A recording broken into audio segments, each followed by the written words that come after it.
Hello, good evening. Hello, everybody. Thank you for joining. It's me, Leader Dorset Spur, back with another edition of Shooting the Shit, a Tottenham Yeah. talk show. Um, Today, I have with me my usual suspects. I have Dean. Hello, Dean. Hi Lee, how's it going? Yeah, not too bad. Sweary Alex, how you doing, Sweary Alex? You all right, buddy? Look a bit No, I'm stressed. fucking not, mate. I'm a bit stressed, yeah. Whoever designed these technical instruments deserves a good kick in the bollocks, including my son. Carry on. You're all right. And of course, we have Oh, young. that is great. We have young Mason with us, who is getting rinsed by his dad currently. Mason, you taking no notice of him, are you? Second, no, she doesn't know how to use a fucking laptop. So I've done it now, look. See? There you go. okay, He's gone again. He's He's gone. enjoying on He's his gone. laptop. But yeah, all good here, Lee. How are you? Yeah, not too bad. Is he coming back on this one or not? He will be, yeah, because he's quite unquote figured it out now. Well, So. he needs. It now says you need to connect. You need to connect something. I don't know what he's doing, but he's just totally messing it up. Totally messing it up. Listen, okay, let's. In the immortal words of Holly from this morning, are you okay? Are you all okay? Because it's been a turbulent week, hasn't it? It's been a really difficult week.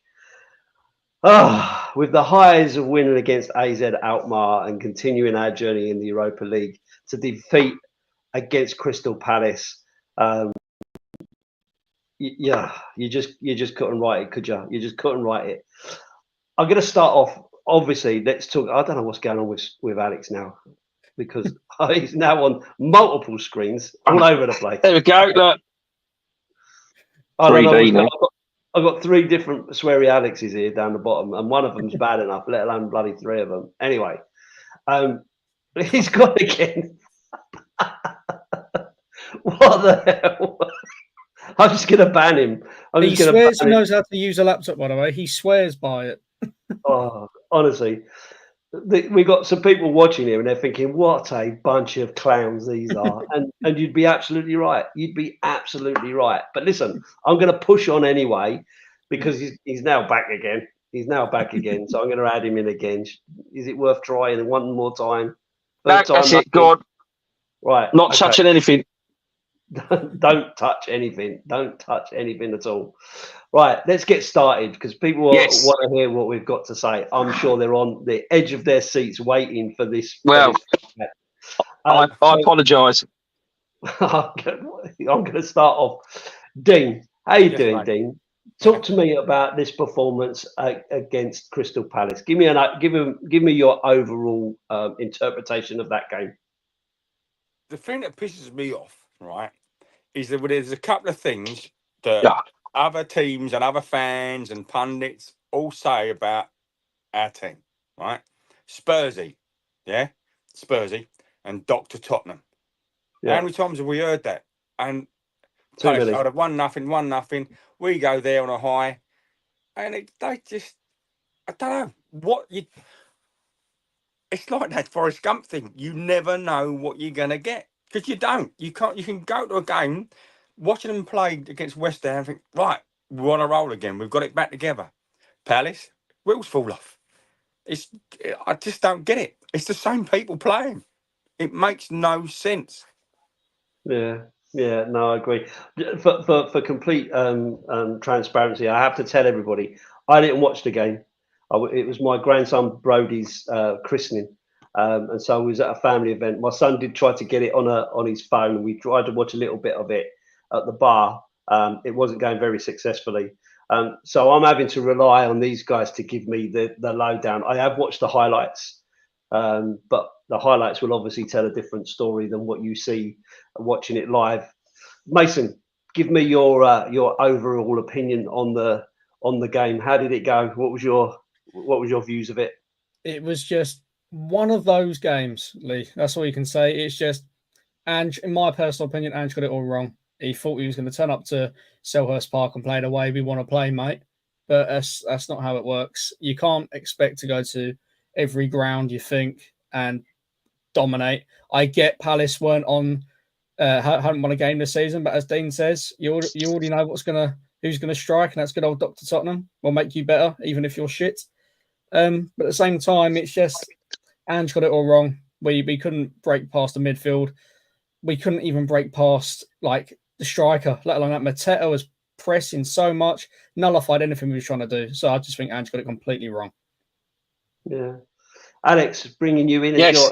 Your tech all right? Are you okay to talk, mate? I'll just get the move. What was your view of the game? I take it you watched it. Yeah, and with Mason, and he kept saying that over and over and over again that Andrew got it all wrong. They just can't put a team together.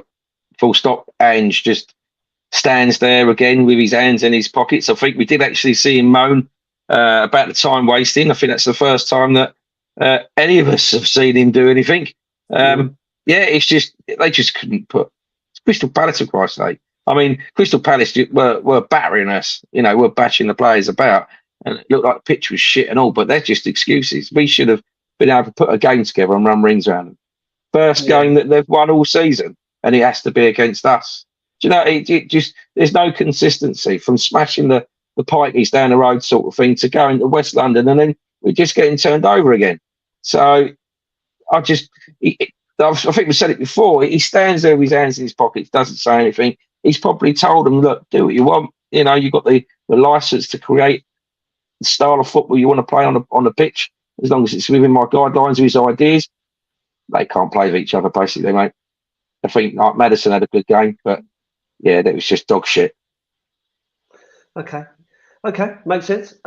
Mason, I'm going to come back to you, and Dean did touch on it already, right? So we smashed West Ham, and this is the same team, right? This is the same team that we put out there pretty much. I think the only difference really was obviously Mikey Moore coming in, but looking at the two performances between the two teams, what's the big difference for you? What was the thing that made this game different from the West Ham game? All I can say is during the week, Glasner was confident more than anything that he knew how he was going to win against us. Everyone was already saying he's got a plan for us. I mean, if you keep in the Twitter space, everyone was saying he's got a plan. He's got a plan. Ange needs to think what Glasner is thinking. But at the same time, it didn't happen. As I say, I've said it over and over again. Ange he just got everything wrong. West Ham, he knew he had the game plan. He knew what he was going to do. We went on with it. We cracked on. We scored 4 goals. You know what I mean? He knew what he wanted to do.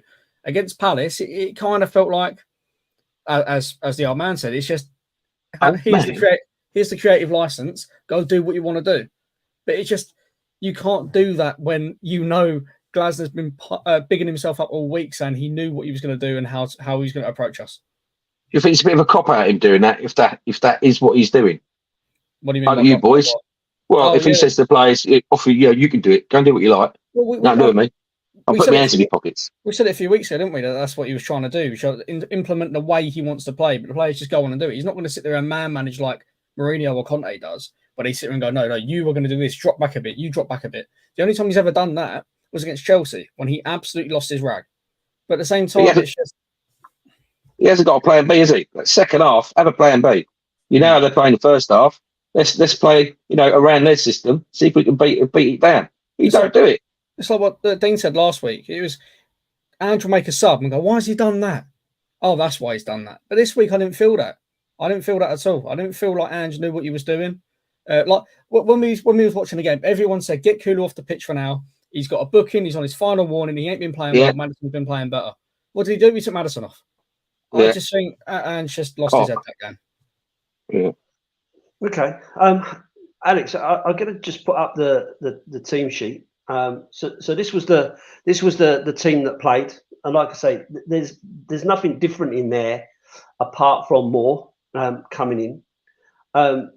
What was your view on the team? Did you think this is good enough? This is what we need for this game. I didn't see any concerns from it. Like was that your view of it, or was you concerned in any point of this? Well, the thing is, it's the same. It's like I say, it's just more or less the same team every week with a couple of different changes. So it's getting to a point now where we go, well, the team's the team. you know, because there are not many. There's not much change, is there? It's like, we're not a one-trick pony sort of thing, but it seems to be the same lineup all the time. So when you ask the question, you're happy with the lineup? Well, I was happy last week, so I suppose I'll be happy this week. Yeah. There's still a couple of players that, Solanke, whatever his name is, I know Mason, has a go at me when I go, you ain't doing nothing. He's still got to impress me. The rest are just the rest, aren't they? It's beginning to become a hard question to answer, Lee. Are you happy with the lineup? Okay, so Mike Moore's there. Okay. You had a blinding 20 minutes. Let's see if he can have a blinding 90 minutes. But that's the only exciting bit about it. I guess the reason why I'm asking the question, right, is because in that starting 11, you've got Maddison and Kulusevski together, which we've seen a time, right? But the reason why we beat West Ham 4-1 was more about Maddison not being on the pitch and Sarr being on the pitch, giving us that strength in the middle of the park. So that's the reason why I'm asking that question, right? Because he's not really gone with the team that beat West Ham. He's gone with the starting 11 against West Ham, pretty much. And I was just like, would you have rather have seen, the team that was not necessarily that finished the game against West Ham, that kind of made the difference? I guess is what I'm getting at. So yeah, I get it, but it's Crystal Palace, so I was happy with the lineup. Yeah. Hypothetically speaking, you think it's Palace, isn't it? They ain't won nothing. We're Tottenham Hotspur. We're from the lane. We can turn them over. How was I wrong? It's a good squad. Either or, whatever lineup we have, it's a good team. They're good players, but just on the day, they just fall flat on their faces. I mean, to me, that's our strongest team, right? That's one of our strongest teams. I mean, you can interchange a couple in there, right? You can interchange Bentancur for Bissouma or Sarr for either Maddison or Kulu or whatever. But generally speaking, that is probably the strongest squad team that we could put out, bearing in mind that Son's injured, right? Yeah. But I mean, that's what I mean, though, Lee. But whatever lineup comes up, you look at it and go, it's a good team, that. They're good players. But they're just on the day, they just fall flat on their face. I'll text Dean, and it's just, it's a vocabulary educational session on the phone, Dean, isn't it? Because you're not happy with it. I mean, the air goes blue. They're just, it's just, I can't work it out. There's no consistency. I guess the question really is, you're playing against Crystal Palace, right? Who haven't won a game, but by all accounts, they haven't been playing particularly badly. They just haven't been able to put the ball in the back of the net. And then when you have a look at the end of the game, they only scored one goal, right? And that was fairly early on, right? So you kind of think to yourself, well, if they're not scoring goals, you've got to have the opportunity to get at them, right? Because they're not particularly conceding a lot, but it's that battle, isn't it? It's the battle in that team that you need to really control, and that's where we lost, right? Well, no, two things, Lee. I think Palace are a very, very physical team, and they proved that. And second, I don't know who fucking willed that referee on the pitch, but he was shit. He gave Palace everything. Like, if we just rushed past them and a woof of wind moved their top, he'd give them a free kick. Mason was doing his nut. We got nothing off that ref, and they got everything. It wasn't a flowing game because he kept starting it. So for me, the game was spoiled by the ref and how physical Palace were. We've got to be a bit more physical. We're getting bounced about. We don't want to get beat up like we did with Chelsea. That's one of the things that really does annoy me a lot is when our players tend to go down always looking for a foul. Maddison's getting like Grealish. Yeah. Well, he's one of them who I feel does that an awful lot. If I'm being honest. Dean, I want to come back to you because this was let's talk about something hopefully a little bit more positive, right? But Mikey Moore, first Premier League start, 17-year-old, literally just 17 in when was it? August, September, I think. Really young, gets his Premier League start, and also how was he? How did he get on in this game? You know, bearing in mind physicality and all the rest of it. I don't think he done a lot. If I'm honest, I don't. I think it's a tough game for everybody. Anybody that thinks they can go to Palace and play round them have got another thing coming. They are so physically strong. I really in every part of their squad, right? Mateta, he's a monster. I mean, they lost a couple of players, but they've still got some good, strong players, some proper units. So to have creativity and try and play through the middle, you're not going to do it because we've got Maddison, who was probably the best player on the pitch at the time. Why he got taken off when we need a goal, I don't know. That makes absolutely no sense. But to be able to try and play through them, and Mikey's only like, again, he's not a big lad yet, so he's got sort of bulk into that. So he's again being pushed all over the place because they're so strong. So I think of all the games he could have made his debut in, that wasn't the best one. Right. Not to, if I'm honest, nobody that I saw there really could hold their head up high. The only one that, and it's going to get Alex wild up. The only one that was like holding anything up was Solanke, because he's physically strong, so he could battle against them. Yeah, I mean, I'm worried now for our left side because you have got Mikey Moore, who's, like I say, he's still a young kid, but he's got bags of potential. Odegaard, he's done. He's done himself again. All right, so he's not coming back. I've seen that. Timo Werner, loving the bits, but shit me, right? That boy must have shat the Queen's out or something because he has had so much bad luck. I don't get what a kid's got to do to sort of either sort of put the ball in. Even when he was through on goal, it just like he had no belief. So on the left hand side, unless Sonny comes back, we're going to struggle. Yeah, well, that was another thing. The passing was terrible at some points. Yeah. But again, they're not given the chance. If they're not given the chance and you are not quick enough, as soon as that ball comes to feet, the only way you're going to play against that sort of press, that high press, that physical press, is that ball comes, one touch, gone. You haven't got the time for 2 touches and flicks and tricks because they won't let you do it. They'll just get their body in the way, and you can't pass around it. You ain't going to go over the top. Who kept doing the flicks? The heel flicks.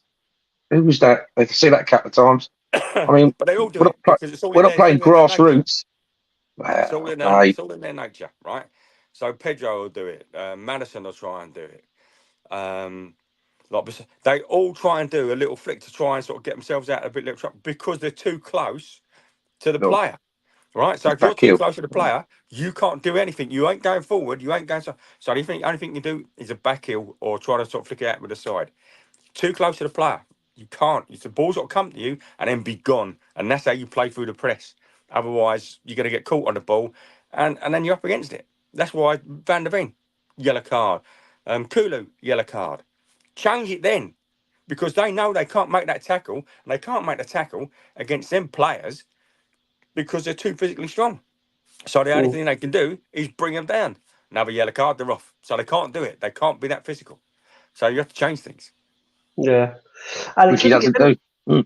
Alex, let me come back to you. Let me come back to you and talk a bit because it's worth talking about the goal. Looked to me like it all came from a mistake, right? And generally speaking, goals either come from a really good piece of magic or from someone making a mistake. And again, having only watched the highlights, it looked to me like Romero again making a really poor decision, chipping that ball right across the 6-yard area, giving a bouncy ball to Van der Ven, and from there it's just he looks like he's asleep again to me as the ball's pumping and Eze makes his split. What did you make of the goal? Do you agree with that? Well, you think that Romero's at fault again? Well, there was a picture of him holding his hands up when at the end of the game he went over to the fans and put his hands up. So I think he blames himself anyway for it. I just think sometimes he's just a very weak goalkeeper every now and then, and I hate saying Romero, that. I'm on about Romero. Oh, Romero. Romero, he clipped the ball across the. It was played by Vicario, wasn't it? And then Romero. So I got it there. Yeah, sorry, I'm just watching it now, just to remind myself. Yeah, well, he is at fault. Romero is at fault there.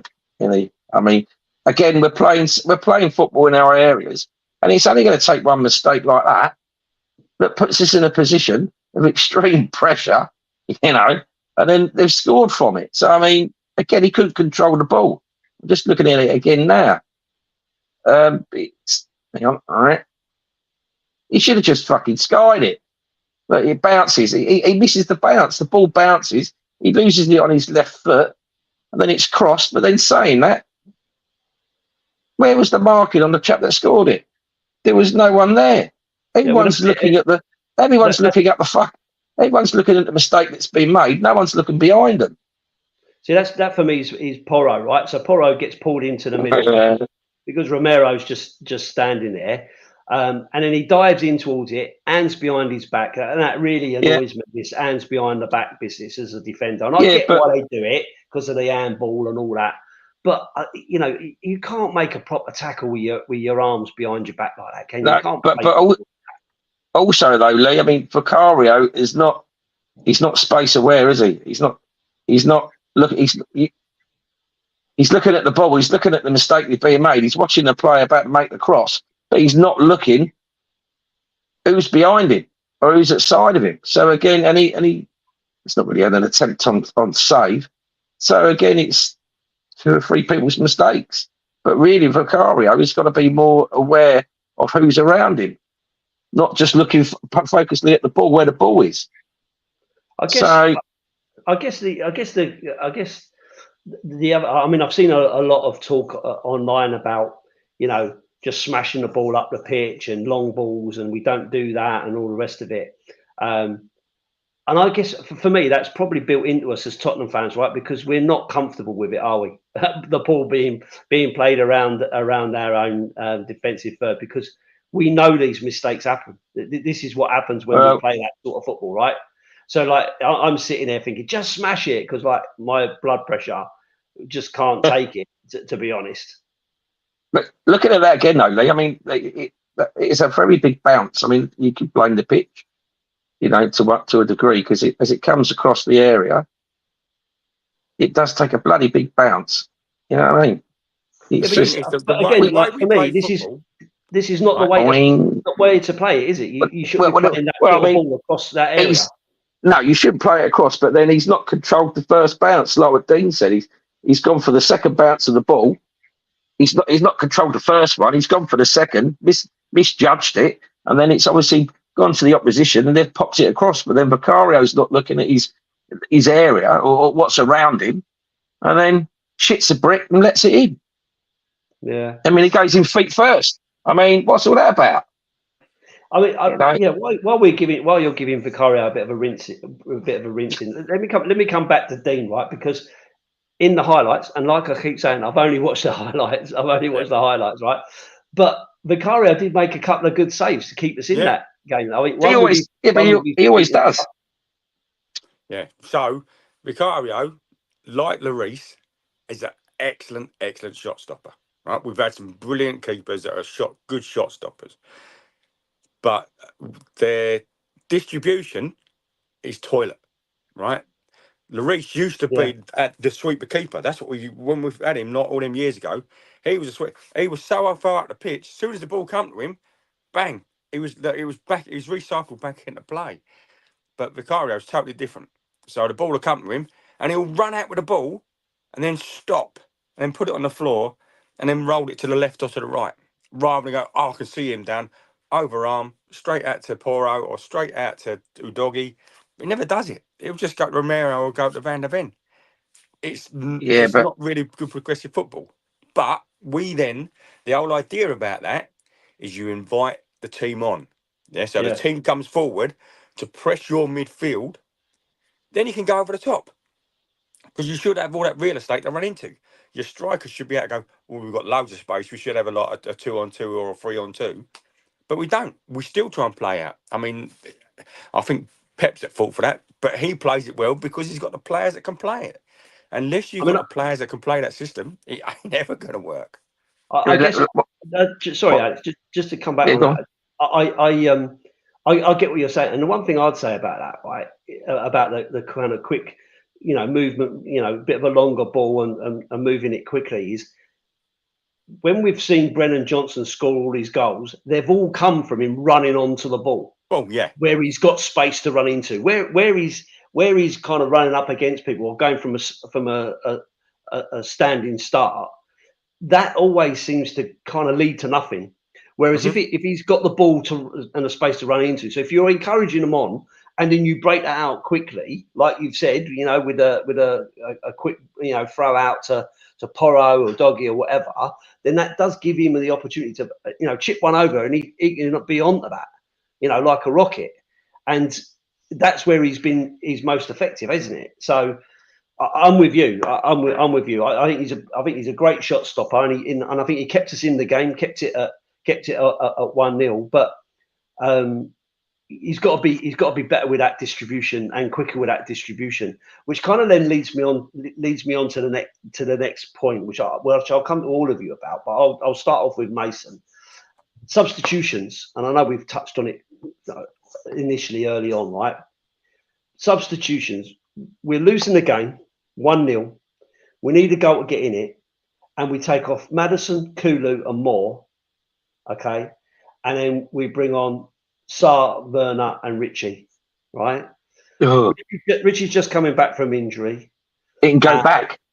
Werner is having an absolute disaster of a season. The only one who kind of made any sense to me was Sarr, and again, if Kulu's on a yellow card, maybe he should have been the one to have been pulled, to strengthen that up in the middle, to give Maddison a bit of freedom to try and actually make something happen. What did you make of the substitutions, Mason? What was going through your head when you saw them substitutions come on? Well, before I get to that, both Maddison and Kulu were on yellow card, but the thing is, Maddison got done for dissent. He wasn't going through being physical. Kulu was. Kulu looked like he was about to get sent off. So I understand why bringing off Maddison after the booking, but that wasn't the way he was playing that game. He wasn't going in trying to sit for diving for simulation, being aggressive or whatever. He got booked for dissent. I can't remember why. I think he was calling the ref a twat. I think he was shouting at the ref because he gave a bad decision. So, but going to the subs, yeah, it's just too late and just not over well thought of. I get where he's going. He's traded he's traded off 2 midfielders for 2 attackers. Get that? So he's got more going forward, if you know what I mean. I mean, he's brought on Sarr to hold the ball in the middle. I get what he's doing. He's gone more attacking in the last minute, try and get a point. But at the same time, he done it in like the 75th minute. 15 minutes to go. You're not going to do that. Don't get me wrong. Richie, he had 2 chances. Don't get me wrong. He had a good game. Werner also.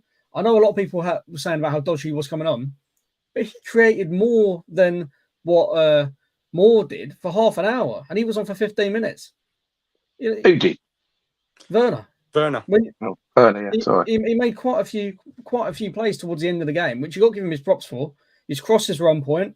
He did beat a man a few times. It was just ever so slightly not going to do it.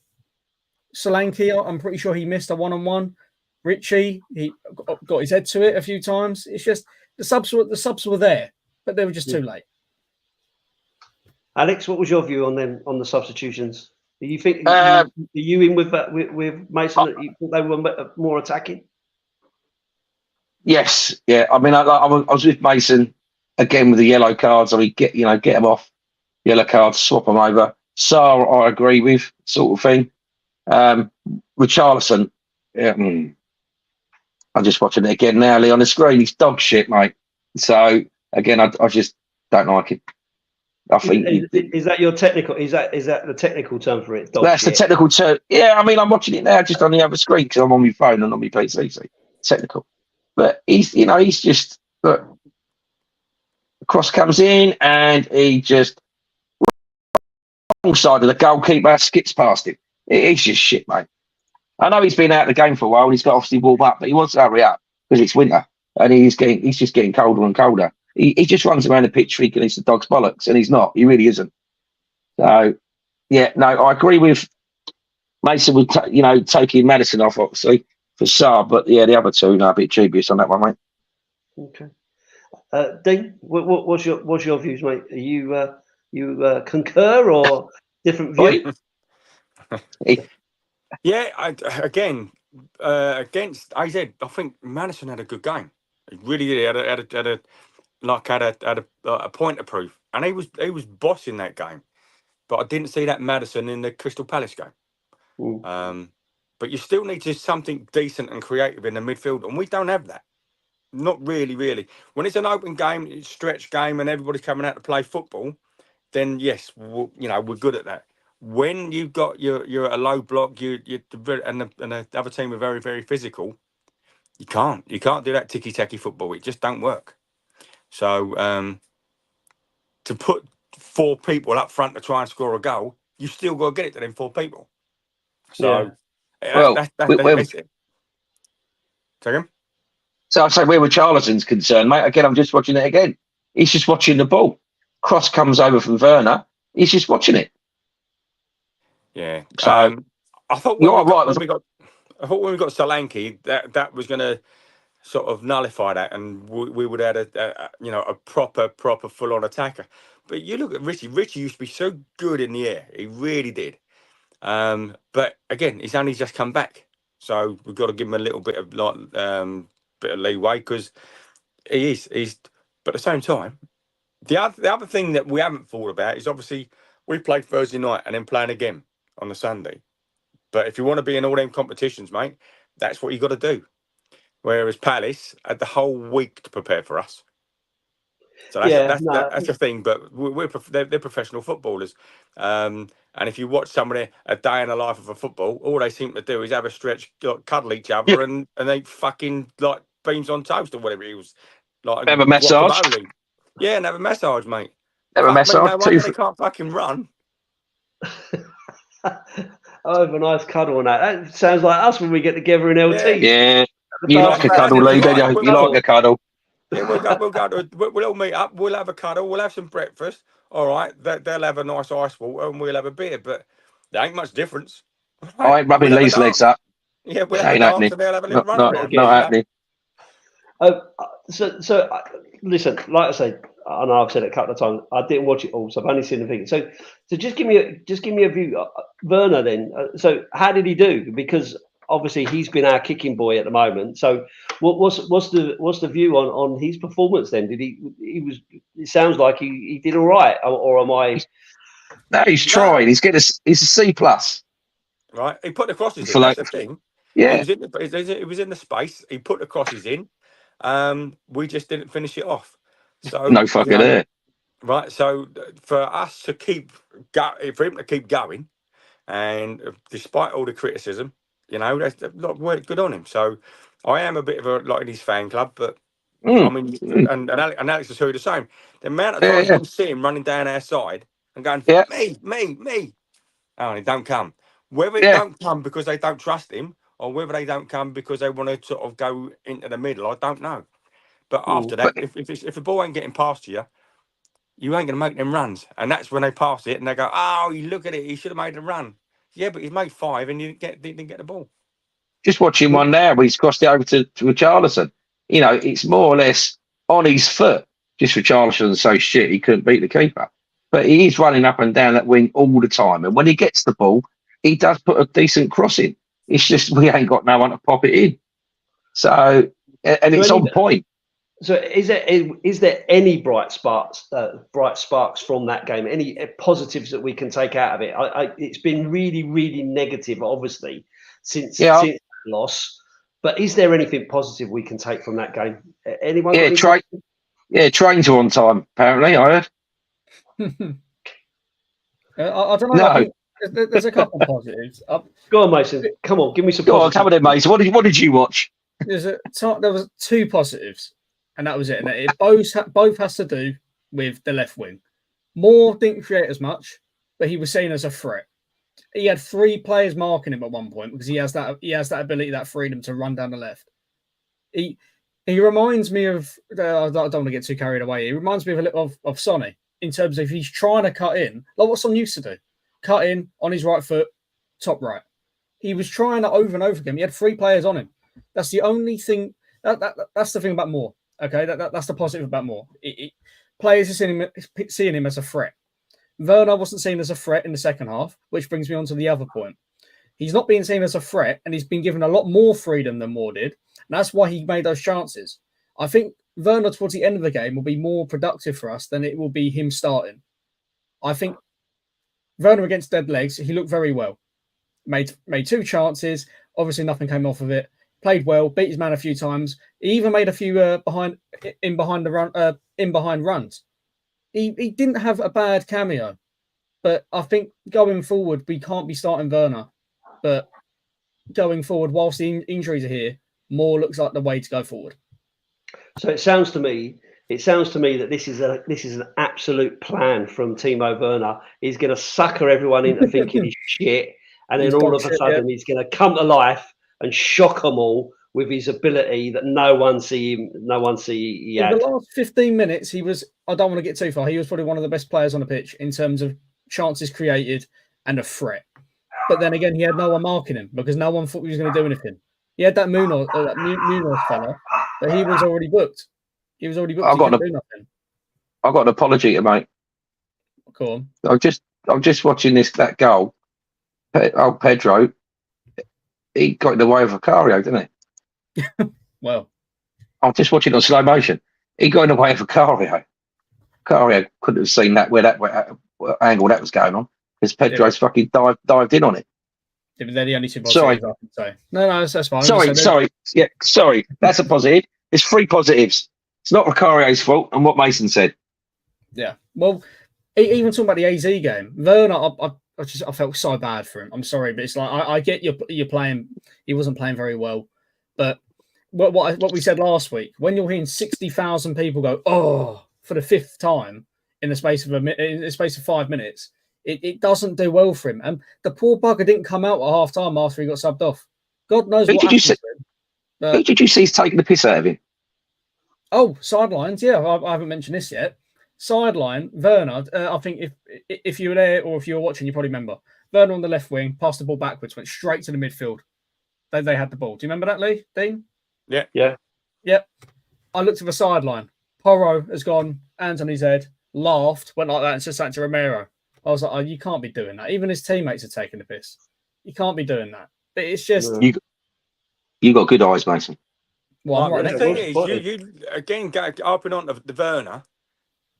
I see a thing pop up saying like his cross to Mikey Moore was pinpoint, and that was down to Moore. Yeah. Again, maybe his heading ability isn't as good as his feet. This one from Rob. Yeah, bang on. He gets so many. I feel sorry for the kid. He gets so many pelters, yet we see him because he's always down that side. So if you're watching on TV, you don't see as much, right? But he's run after run, and he's got his hand up, and they're going, go. And you can see him look across, and then they don't pass it. So he goes, fuck, I don't run. Yeah, me. Oh, mate. Then they go, oh, he's offside. Oh, why is he offside? Because he's made the run, and the ball's coming too late. We've always been, Spurs have always been fast, free-flying football. That's what we've always sort of our DNA, if you like. But we're not doing that. It's slowed down such a lot. But when we start to play fast, when we start to play 1 touch, 2 touch, that's when we get through their lines. But we don't play it enough.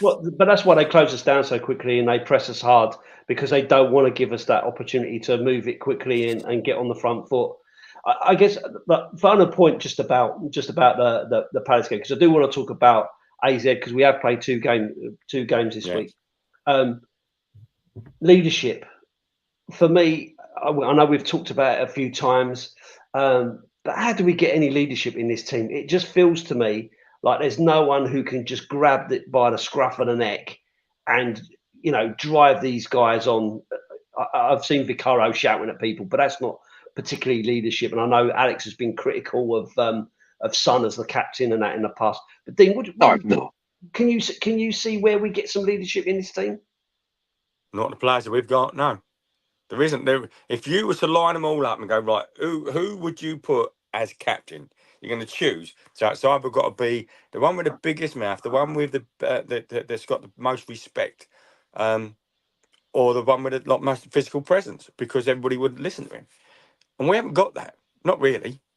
I know they say that the game's moved on these days from some of the football we've watched in the past, but for me, someone right in the centre of the team, middle of midfield, someone who battles, someone who's strong, someone who has their respect and all the rest of it. I always think with Son, he has people's respect. He has people's respect because of what he can do on the ball, yeah, but also because he's such a nice guy.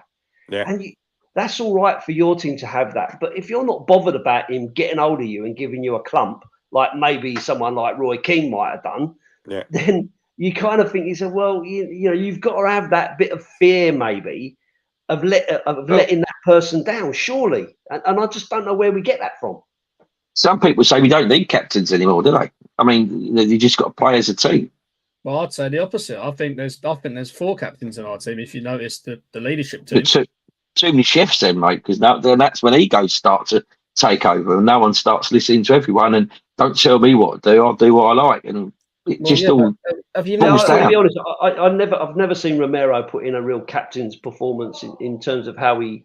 I've seen him play well, but I've not seen him be a captain and direct everybody and get them in the right position. I see Son kind of G'ing people up, but I don't ever see him, dishing out the orders, commands. The commands of what we need to achieve or whatever.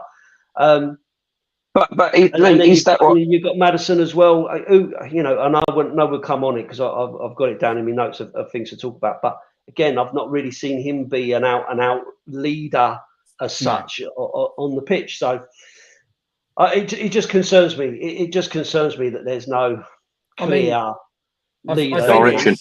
Right. So because of the amount of time he's been at the club, there's only one bloke that fits all of that, and that's Solanke. He's a leader. He's a leader. He's, like I say, he's a lump. He leads by example. He's strong. So but he's not. They're not going to give him the armband because Son is still there. But he's been a grey man, hasn't he? He's been a grey man so much, don't even know he's there. So if that's what you think, then I think that in time that he will be given the captaincy. I do. We haven't got time. Yeah, I think he's the only one that fits that bill. The other guy that if he'd have stayed, he would have got it. When Sonny's not playing, would have been Højbjerg. Yeah, 100%. Because he fits all that, right? He is a general, right? He is the midfield general, and that is what you need. We haven't got that. Biggest mistake was letting him go because he played with his heart on his sleeve. Yeah, definitely. He gave everything for the club, and still they get, go on, you're getting old now, you don't play our system. Sometimes that system has to change. And when the system has to change, he will slot in the middle with Ben Davies over on the left, and it stops everything coming down. Well, I just want to say one thing. Like with Conte beforehand, we had the 3rd oldest squad. Now we've got the 2nd youngest squad. I don't think there's a lot of older people to look up to other than Son. I think Son is our oldest player, and he's 30. Yeah. I think that's ridiculous. Like Perisic was 33, Kane was 30, Højbjerg 27. Our entire midfield are like I think oldest person's 26. That's Maddison. I think we just got a young squad. I think we need to bring in those veterans, like what the lot down the road have done. They've brought in a veteran in Jorginho. They've brought in a veteran like Neto. And they do that. They bring these characters in to keep the younger ones in check. But I'm not being funny. Tell a lie, Forster. Forster's our oldest player. And even then, he's seen as if you follow the player social media, he's seen as the quote unquote fun dad of the group. It's not what you do for a leadership role. You don't get seen as that. Like Roy Keane is famous for being the toughest captain of all time and stuff like that. It's because he knows how to keep people in check. It's just, I think it's because the squad's too young. In my opinion, we went from the 3rd oldest to the 2nd youngest in 2 transfer windows. But this is where we're at, right? And this is why I do think that we're going to have these ups and downs, and I'm going to say it, and it'll probably piss a few people off, right? But I do think you've got to have time. You've got to give it time. You can't have an overall like we've had without it taking time to get somewhere, for those players to develop and to learn and to gel as a team. And I just feel like, as fans, we want it now. Of course we do, because we've been waiting 20 odd years, right? We've been waiting 20 odd years. So we really want something to happen now. But I just can't see it. I think after having the run of winning games, we've always said there'll be blips in the road. We'll lose games again. And this is just another one of them blips in the road, another bloody loss. And there you go. It's about who we're losing against. That's the thing. See, I don't buy into that, right? What happens when we play Ipswich? I don't think you can ever say that a game is an easy win, that you can beat any team. We're not in that position. We are not Man City, right? We are not going to win. And even Man City have sticky games. Even Man City do lose games, right? We last weekend was a brilliant weekend. We beat West Ham 4-1. Arsenal lost against Bournemouth. No one see that coming, right? But it happens, and that's my point, right? It's just the consistency. We've got to get that consistency right. We can't afford to keep losing games like that. We've got to see progression. The problem is fans can't see progression, and they're getting frustrated with Postecoglou because of the way he is and the way he works and all the rest of it. And I understand it, but I just can't understand what else we're going to do. Anyway, listen, I think that's enough negativity about that particular game. If we won against two teams, Chelsea and Arsenal, mate, everyone would be happy. That's it. Let him get on with it. I just had one thing to what you said, Lee, to back it up. It's just, if you think you're going to go invincible every season and you think you're not going to drop points to anywhere, you're naive. No one is going to go unbeaten in the season. You are going to drop points. It's just a matter of time of who and where. Yeah, no, absolutely. No, I absolutely believe that, and I just think the season isn't defined. Let's be honest. This season is not going to be defined by where we finish in the league, right? We want to finish in the club want to finish in the Champions League. Fans will still want to be in Europe, that kind of thing. But ultimately, what we want as fans is progression in the cups. We want to win a cup. We want to win the Europa or the Carabao or the FA Cup or something like that. That is progression for us, where we are. That's where we are as a club. We haven't been great since the 80s. I don't care what anyone says. We might have won a couple of cups along the way, but we haven't been great since the 80s. That's a long time. And this attitude of we deserve to win every game and we're a massive club and all the rest of it, I think it just plays into the narrative created by Sky TV and all the other pundits and all the rest of it. No one deserves anything in football. You only get what you deserve. And at the moment, we don't deserve anything more than what we're getting, which is really fucking frustrating. But you want to see change, though, Lee, don't you? Like Mason's saying, there's that plan Bs and that. At the moment, all we're seeing is more or less the same football against all just the same script on whoever we're playing. They've only got to spend 2 hours in front of the telly to see how Tottenham play. Come up with a plan, and we're fucked. That's it. Whereas Ange's not doing that. I mean, I'm sure he is, but I don't know if he's watching Play School or something like that while the other guys are watching the football. But he's just not jotting anything down, and it's the same thing every week. Yeah, no, I know. It is really, really frustrating. Anyway, listen, we've been negative because we've been talking about Crystal Palace, which is another defeat, which is really good. But I do want to touch on the Europa game. Where we started off against AZ Alkmaar. We had a win against them, so let's have some positivity. So, Alex, I'm going to come to you. I'm going to ask you again Oh no, here we go. 11. And the reason why I'm going to ask you about the starting 11 is Is because you're picking on me? yeah, absolutely picking on you because again he didn't do what you wanted him to do, which was put out a strong team, and he started off with 9 changes. How did you think when you saw this team come out? At that point, I'd given up. I think no. Again, expectations were we were going to win anyway, so you need to experiment. So I thought it was all right. Again, whatever team we put out is going to be okay with me. Because we were a strong side. I mean, when Forrester popped out, though, I must admit. But again, he had a great game. That was my only concern, but then I was proved wrong yet again. So I thought it was all right other than him, but then, like I say, proved me wrong. I was all right with it. Yeah, I was going to say I was the same as you. Like I was a bit concerned. I saw Forster again in there, and I'm like, oh, for God's sake! Yeah, I mean, with Charlison was there when he, but I didn't really want, and yet he had a good game. He played pretty well, and you can't knock him. You can't knock him at all. You can't knock him at all. Dean, what did you think of the overall performance? Just coming back to that kind of question, how did you feel it went in that game? I thought it was going to be a lot easier than it was. They had some good players on there. They had some speed as well. I can't remember the guy's name. Number 21. What was his name, Mason? You'll know. Number 21. Yeah. For them. Oh, yeah. No. That's it. He was the one that was pulling all the strings straight down that left-hand side. I remember shouting out to Mikey. I was shouting out 20. I was going 21. And he turned around so they can hear you. He's turned around and he's sort of gone back towards him. Right, the ball didn't go to him in the end. yes. But he was brilliant. Absolutely brilliant. I mean, I'd never heard of him before. No, but yeah, no.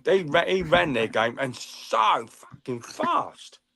Really was. And anything that was going to come through or a goal to be scored, it's going to come through that guy.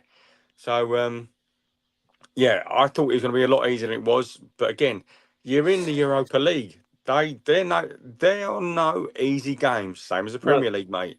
They wouldn't be in the Premier League otherwise. Yeah. No, I agree with that, and I agree with you. Poku looked a decent player. Mason, what about you? How did you view the game? You think was it going to be easier than that, like Dean, or No, was he I a said, bit more said reserved? last week if we was going to win, it was going to be tight. I did think there'd be goals in it. I think I said 3-2 or 2-1. Either way, I got the goal difference correct. But either way, it was always going to be a hard game. Just the way they play, the way how they were going to approach it. But I was happy with the lineup. Yeah, I'm seeing more start. But although more on the right, I did think that's a bit odd.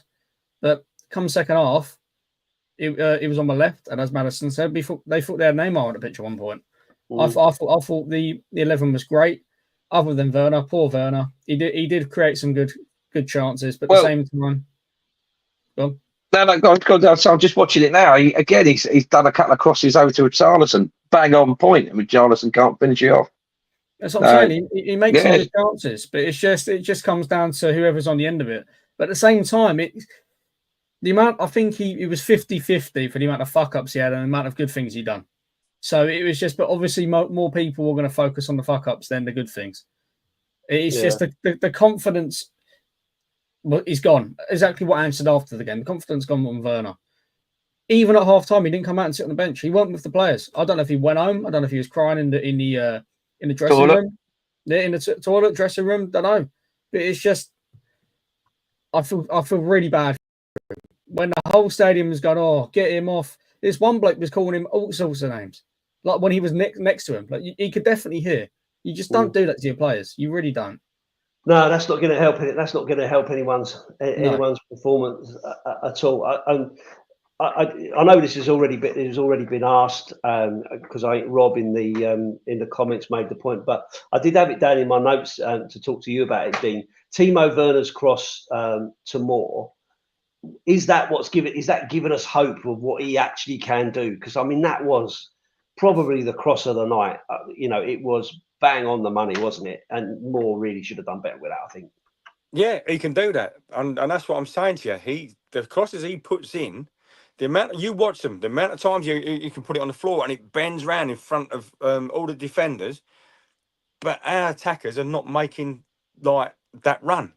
You know, they're not doing gambling is what they say, isn't it? They're not gambling on him getting that across. Whether they haven't got any confidence in what Werner's ability, which I can't understand because he's a good player. Postecoglou, there's no way that Postecoglou is going to put him in the team if he don't think he's good enough. Just wouldn't do it, you know. But it's just he's got to have one of these things come on, and then he'll be fine. Put a couple of goals in, and he'll be away. Doesn't it sound very familiar about someone else who we were speaking about a few weeks ago? He scored 88. But that's the problem though. He hasn't got that finishing ability. I don't think he's definitely got the crossing ability. Oh, he's got the crossing. Watching it there. Yeah, but the thing, when you look at right, if you go and his attempt on goal, go back to Bow, right? Go back to Bow. He was just a left back. He weren't brilliant. He was not still a left back. All of a sudden, he put a couple of goals in, and he just took off. Took off, and it was like something switched in his mind, and he was away. So look at I remember having the same situation with a young striker called Kane, who I thought did everything, put the ball in the back of the net, and then one day he put the ball in the back of the net, and then he didn't stop. To be honest, I've watched him do that how many times, thinking this kid's never going to make it. He does everything but put the ball in the net, and he did. I just wanted to carry on talking about Werner just very quickly. If that cross was the best of Timo Werner and shows what he can do, that pass back attempted one-on-one with the keeper, that's got to be the worst one. Mason, did you think that it was at that point you could literally see him go, like all the confidence just disappear from the guy? It did. Did you see that? You could see him walking away after he took the shot. His head was down, wasn't it? It was just like watching it there. Sorry, had his head down, didn't he? He was just he wasn't up for it. His confidence was gone. As I say, answered after the game, it's 100% down to confidence. But at the same time, he was doing this stuff at Chelsea when he just won the Champions League. So is confidence just a scapegoat, or is it that's the level? But at the same time, it's not going to help his performance when he's that down. So it's a bit of both. Yeah, I so for me, it just looked like that was the moment. That was the moment when it basically said, "I'm out. I'm tapping out here." And then to be swapped. I say more starting on the right hand side when he came onto the left. What a performance that lad put in. And that must have said to Werner, "I'm never getting back in this team again with him playing like that."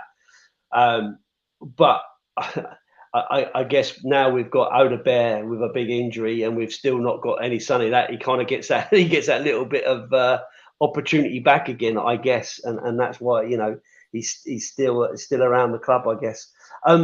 Alex, I wanted to ask you about Maddison. He came off against West Ham. Ange did a good bit of man management, in my opinion, making him captain, bringing him on back for this game. What did you make of his leadership in that game? I think he keeps himself busy. He's given 100% all the time. But I think the others have just got. I don't know how their leadership works. I mean, the embarrassing part about the penalty. I mean, he's trying to talk to Richarlison, sort of thing, whatever he's saying, and Richarlison just undermined him. So I think he was well involved as a captain, trying to push the team forward, but some of the team weren't listening to him. I guess that's the kind of what I'm hinting at is around the penalty, the fact that they were arguing over it. Yeah, it's embarrassing. And then for him to, but do you think that was a good decision of him, kind of realizing that maybe this isn't the right thing for me to do, and I need to maybe give in to Richarlison to get him off the No, Richarlison should have wound his long neck in and listened to, because he's embarrassing. He's embarrassing the bloke, in front of thousands of people. It's like the Chelsea bit, isn't it? It's like the time when the manager wanted that goalkeeper off and he wouldn't come off. It's embarrassing. We're not like that. You've got to listen to your captain. If he says you ain't taking it, you ain't taking it. You know, it might boost his. You know, Richarlison might think he's the dog's bollocks again, but if that's the only way he can score us a penalty, good luck to your son. But I mean, again, I'm cheating a bit. I'm watching it now. You can see he's trying to get the ball off him, and he's just putting it away. Maddison's grabbing the ball, and he's like, just put his body in front of him and said, "No, I'm taking it." So I think that I don't know. Maddison's got a grow up pay, I think, but the other team have got all the other team members have got to listen to him and respect him. Not embarrassing. No, I get that. I think you're right. That's what we were talking about earlier, wasn't it, though, Lee? That's what we were talking about. We haven't got a proper leader. Yeah. Someone you will be listening to. And could you imagine someone arguing with Roy Keane, Patrick Vieira, Vinnie Jones, Dennis Adams, Wise, none of them. No chance. Any of them people, you know, Steve Perriman, no one's going to argue with those guys. They're your captain. They make the decision. And I get that. And you're absolutely right. I guess my point was more about, did you think Maddison showed some maturity and leadership in reconsidering the issue and going, right, I am going to give it to him. It means more to him as a striker needing to get off the mark. Do you think that was? Do you think that was good leadership from him? Is Tottenham bigger than one man? Of course. No, I think he done the right thing in the end. I don't. If he had missed it, then totally different, right? Then the world would have gone, why didn't you take? You should have done that.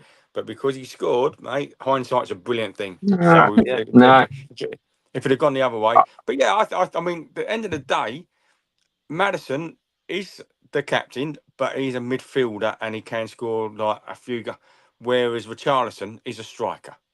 Yeah. That's his job. His job is to put it in the back of the net. But again, is he the designated penalty taker? That should have been decided before they even got on the pitch.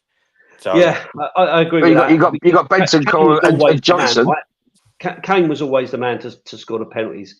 Yeah, and with him going, who's the penalty taker now? Who's just making that decision? You should never get to that point where they're arguing on the pitch. Exactly what I said to Dad after the game. He said they shouldn't be arguing. They shouldn't be arguing. I said I think you're too used to us just expecting someone to walk up and have a crack because there was no. Well, not really, basically.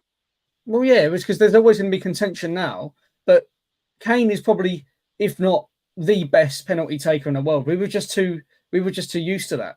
It's a Kane walking up and going, "I'm going to take it." Every team had who's going to take it. Like City, like back when they had Aguero and De Bruyne, they'd say, "Oh, who's going to take it? Who's going to take it?" When you had Aguero, who is the striker, and you had De Bruyne, who is brilliant on the ball, both of them would always say, "Oh, who's going to take it this time?" We were just too used to Kane walking up and going, "You know what? I am going to take this. I am the taker." But at the same time, but Mason. Go on. Okay. Well, Maddison showed maturity and gave it to Richarlison. After the game, Maddison had said, "I know how hard it is for a striker to come back and get that confidence and not scoring after an injury. That's why I gave it to Richie, and I make him right." So obviously, Richarlison, it's only one game on. He might score against City tomorrow. You don't know. As Dane says, hindsight's a great thing. If he didn't get that confidence from Maddison, next week we might be talking, "Oh, great, Richie's got 2 and 3 exactly with Brennan Johnson." Because as soon as Johnson got that confidence, bang, 8 and 8. You know what I mean? It's just, as Dean says, hindsight's a great thing. Yeah, but the thing is, do you want your captain to rule the team with an iron rod, or do you want it to be pink and fluffy? You know, and when the 4 of them are discussing who's going to take the penalty, it shows you're a bit unorganised to the opposition. You know, they've got to show some sort of organisation, and we are here. You know, and automatically we've already discussed this. He's taking the penalty. We are organised. We're here to score fucking goals. Not let's all gather around and do rosy round the court, round the ball. You know, and embarrass themselves and embarrass us. Alex, I get what you're saying, right? And I agree with you. I agree with you. It should already be decided. They shouldn't be arguing on the pitch. Richie should have walked away. His captain's told him, "I'm taking it." End of. I just think that in terms of Maddison walking up, picking the ball up and saying, "I'm taking it," sent him away. He should have respected him as his captain and walked away. And this is why I'm saying I'm worried about the level of leadership, because you shouldn't be arguing with your captain over that decision. So I'm making you right. But what I'm also saying is I think that Maddison made the right decision and a proper leader's decision of going, hold on a minute, I am the captain, so I can take this. It's up to me. I can do what I want. But actually, I think it's better for the team and for the squad and for the club going forward if Richie gets back on the score sheet quickly and is then starting to fire on all cylinders, because it means a lot more for a striker. I just wanted to put this. I just put this comment up, right, because losing to City and Villa 2 straight games, Ange will be sacked. We all know what's coming. Can he survive? I've got to be honest, right? I don't think that's the case. I don't think he's under pressure from the club or from Levy and all that. I think he's more under pressure from the fans and from the media, because I think the media love the sackings, don't they? They love a sacking. Eric Ten Hag has gone. That's great. That's another one we predicted and we kind of pushed up. Do you think if we lose against City that he's in big trouble? 100% no. I just don't. I can't see it. I think he's got to the end of the season, but you can't expect to play Man City and think you're going to win. So obviously, Levy straight away he's gone. Cross that off. Right, fair enough. No, the game I will be worried about is Villa, but he won't get sacked. I'm not worried because of a sacking. I'm worried because of a loss. I don't think. Well, there's 2 reasons. I don't think he'll be sacked because it's a project, and Levy has invested it's the most he's ever invested in a manager, is it not? 380 mil. Yeah, he's not going to do it now because of a silly few results. But at the same time, you also won't sack him because what's it called? Well, 1, it's a project, and 2, mine's gone. I did have a second one. What's 2? I'm trying to think. Then go on. I'll come back. Mason, I'm waiting. Go on. Ask Dean. Sorry, I've missed something. This is why we run over, because everyone's mind's gone blank. Everyone's mind's gone. But no, I agree. I don't think he's under pressure. Do you think he's had a chat with those that be and said, look, this is a long-term project. We keep mentioning that shit down the road. We've got. Yes. Do you want to go to the toilet? You can go to the toilet if you want, mate. It's back. No, it's back. Is it? Oh, right, go on. Yeah, it's a project. It's a project, and he's not going to sack a team that are top at the moment in the Champions League. They're playing out of their skin. They're 3rd, I want to say, and they won't sack him after losing to the champions. They will not do that. It's 2 hard games. I get if he was to. I get we've just lost to Palace, but Spurs are always going to be Spurs. I think there was a good 50-50 chance that people before the game were saying we're going to lose because it is Dr. Tottenham. Yeah. At the same time, you can't expect us to go and beat City and beat Villa. And what's the game after that? I want to say we've got another half. Galatasaray, is it? Galatasaray. We'll probably lose that as well. I'm not being funny. We'll probably lose that as well. 4 games in a row. I don't think we'll win. I want to say about 75% of them. It's hard to say. I don't think Ange will get sacked because of that. We've got 4 hard games coming up. If we win 2 of them, that's a result. I think there's still things to play for as well, right? There's still things to play for, right? You still got the Europa, because Europa you can lose a game. We've won 3. We can lose. We can afford to lose a game, right? We've got harder games coming, but don't forget Hoffenheim. Who's the other one? Efsberg or something? Or whatever. Elfsborg, and then we've got Roma and Rangers as well. Yeah, Rangers. They're all winnable games, right? So there's still loads and loads to play for. That still really early in the season, and all the rest. I don't think he's under any kind of pressure at all. Not from the club. I think from the fans maybe, but then no one listens to the fans anyway. The media, I think they just love everyone getting sacked. They love the turmoil of it all and everything else, and to be right.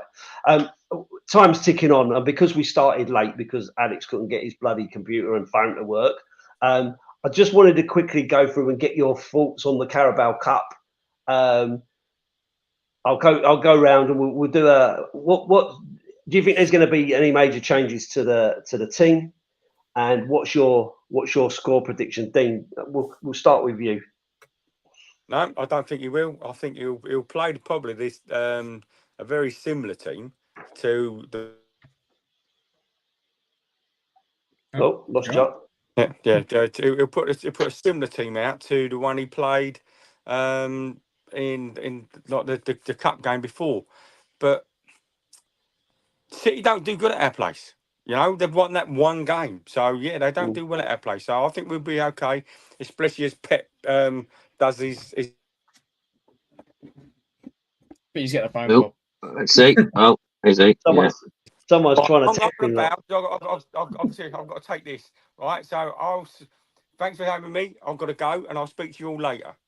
Oh, mate, charming. Bye. See you later, Dave. Love you lots. Bye bye Bye, bye bye. Bye. Mason, what are you saying? Are you expecting changes? Are you expecting a cup team, or are you expecting a strong team going out? Well, And just what's the quickly, squad just prediction? very quickly going off what Dean said. They've won 2 in 2 the last 2 games. We lost in the cup 1-0. Okay, don't know how that weren't a foul on Vicario. Still remember that. Yeah, And would be now. yeah, exactly. And the 2-0 for beating Arsenal to win the league. You know, they're the past 2 games, so that they are on a hot streak. They could make it 3-3. Do I think they're going to do it? I don't know. Pep has been talking for the past 3 weeks how he's going to sacrifice one of the cups, and it ain't going to be the Champions League, and it ain't going to be the FA Cup. And he's already said that he's going to prepare to get all the academy lot playing tomorrow. The only player I can probably see playing is Haaland. Vardy will probably be rested. I think Akanji might play. Ake will definitely play. Grealish and Doku are out. De Bruyne's out. Rodri's out. If we were to beat City, it'd be now. But Yeah. I think in terms of the starting 11, I reckon we'll see the same lineup again from Palace. Maybe a few tweaks. I think maybe Richie will start. I definitely think Johnson will start. I think Hulu will start. Madison, maybe not. I reckon we'll have a midfield of Basuma, Bentancur, Kulu. Front 3 will be Moore, Richie, Johnson. And the back line, I reckon, will be unchanged. It'll be Porro, Udigi, Van der Ven. Maybe Draggers in, Romero and Vic. If I see Forster, I'm not going to be very happy because Pep loves a shot from outside the box, and I think Forster's useless at that. But then again, I think it's a massive toss-up. I really do not know. But at the same time, if we were going to beat City, it'd be tomorrow. Okay. And what score prediction are you going with? It's going to be tough. I'm going for 2-0. Up the Spurs. 2-0. Alex, what are you saying? I don't think there's anything else I can say. I think Mason covered that quite well. So, what Mason said, basically, yeah. So, I concur. bit of a cop out, but he is right. Pep's been saying it for a long time now that he's not going to put a full team out. So, yeah, Mason's reeled it off quite well there. I say what Mason says. I reckon it's going to be tight, but yeah, 2-0 to us. See, I think even though he's saying he's going to put out a weakened side, I still think their weakened side is probably better than our top side. Knew you'd say that. No, but I do. You know, they've got such depth in squad that it's just really difficult to see beyond that. They haven't got a great record at our place. No. And I do think we can give them a good game. I am a little bit concerned about what team Ange puts out. If he puts out a bloody the same team that's in the cup, then I'd be a little bit worried because they are a lot of youngsters in there. I'd like to see a bit more of a mixture. I'd like to see some of the first, and I'll put inverted commas, the first team in that squad playing that game. But listen, I'm a Tottenham. Who knows? I'm not going to go against my team. I'm not going to predict a loss for my team. That's not what I do. So for me, I'm going to go for a 2-1 win for us. 2-1. We could have had a hat trick there, Lee. We could have had a hat trick. No, you got to have a little bit of this. I still think we're going to win, but it's going to be a tough, difficult game. But like I said, I don't think Ange is under any pressure from the club. I think he's more under pressure from the fans and that kind of stuff. So yeah, You coming along tomorrow late, are you? No. Midweek game, got work. I can't afford to just keep taking time off and getting home at 2-3 o'clock in the morning. It's just ridiculous. Mason's going to meet his mate. What's your mate's name? Harvey. He's never been to the Spurs. No. Huh? The man's. Oh, we're talking about Ermias. Yes, Ermias. Legend. I've probably seen him tomorrow. Yeah, I'm a big. Who's the Man City blogger that you've met a couple of times? Big Steve. Might be seeing him tomorrow. Big Steve. Yeah. He is the Man City fan, as in. So we've got expressions. Arsenal has got Robbie. City have got Big Steve, and he's a really nice bloke. But they all drinking the guilty. Yeah, they park up because they know the owner. They park up in the back, and Big Steve always leaves the gill pin and walks down High Road. But no, it'll be a good day hopefully. But I'm bringing a mate, and his last game was Spurs Sheriff in the Europa League years ago when Brad Friedel was in goal.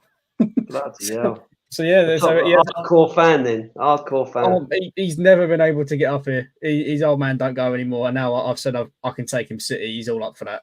So and if he'll eat half, he's got to be accompanied everywhere. So yeah, he's not the sharpest on the show, but he is a laugh.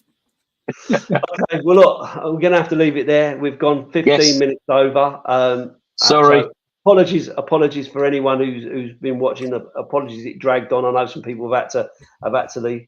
Thank you again for watching. Thank you for your comments in the live stream. It's been good to see those. We'll be back for another video next Tuesday. I'll schedule it so you can see it and hopefully come along and give us your opinions in the chat. We like to kind of talk about those as well. So thanks for watching, and you'll be able to watch this if you've missed any bits on it on YouTube, a replay, and it will be available on audio platforms as well. But again, thanks for watching, everybody, and we'll see you on the next one. Up the Spurs. Up the Spurs. Go on, Tottenham.